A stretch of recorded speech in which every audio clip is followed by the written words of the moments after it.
எலெக்ஷன்னாலே கட்சிக்காரங்க மட்டும் தான் பேசணுமா என்ன? நோ நோ நோ, நம்மள மாதிரி காமன் பீப்புளும் பேசணும். அதுதான் ஒரு ரியல் பார்ட்டிக்கான victory. This is political marketing series day 4.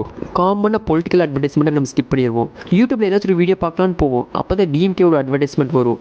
Skip பண்ணலான்னு பார்ப்போம், ஆனால் ஸ்கிப் பட்டன் நீங்கள் எனேபிள் இருக்காது. ஸ்கிப் பட்டன் வந்த உடனே நம்ம தொட்டுருவோம். கரெக்டாக காரணம் அது ஒரு ப்ரொமோஷன், நம்ம எல்லாருக்குமே தெரியும், நம்ம இன்ட்ரெஸ்ட்டும் இல்லை. ஆனால் அதுவே நம்ம ஃப்ரெண்ட்ஸ் ஒரு பொலிட்டிக்கல் ரிலேட்டடாக ஒரு கண்டென்ட் போட்டிருந்தாங்கன்னா நம்ம கன்ஃபார்ம் பார்ப்போம். அதில் நமக்கு இன்ட்ரெஸ்ட் இருக்கோ இல்லையோ நம்ம அந்த வீடியோ ஃபுல்லாக பார்ப்போம். கரெக்டாக இப்போ இருக்கிற பொலிட்டிக்கல் பார்ட்டிஸோட பெரிய மிஸ்டேக் என்னன்னா, எல்லாத்தையும் நான் தான் பண்ணேன்னு சொல்லணும்னு நினைக்கிறாங்க. ஆனால் அது எப்பயும் ஒர்க் அவுட் ஆகாது. மக்களே கொஞ்சம் பேச விடணும். இதுக்கு சிம்பிளான சொல்யூஷன்னா டிவிக்கேவே எடுத்துக்கோங்களேன். விசில் சிம்பிள் எதாவது அவங்க பெருசாக ப்ரொமோஷனே பண்ணலை, மக்களே ரீல்ஸ் எல்லாம் போட்டு ப்ரொமோட் பண்ணிட்டாங்க. ப்ளஸ் டிஎன்கேவும் ப்ரொமோஷன் பண்ணாங்க.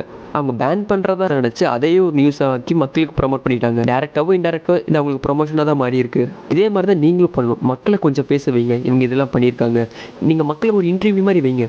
நீங்கள் ஏன் ஏதாச்சும் ஓட்டு போடணும், ஏன் ஓட்டு போடக்கூடாது, எல்லாத்தையும் பொலிட்டிக்கல் பாயிண்ட் ஆஃப் வியூலேருந்து கொண்டு போகாமல் கொஞ்சம் மக்கள் பாயிண்ட் ஆஃப் வியூலேருந்து கொண்டு போங்க. சூப்பராக என்கேஜ் ஆகும். இந்த மாதிரி மார்க்கெட்டிங் ரிலேட்டட் கண்டென்ட்டுக்கு பேஜை மறக்காமல் ஃபாலோ பண்ணியிருக்குங்க. டே 5 கண்டென்ட்டுக்கு நாளைக்கு பார்க்கலாம்.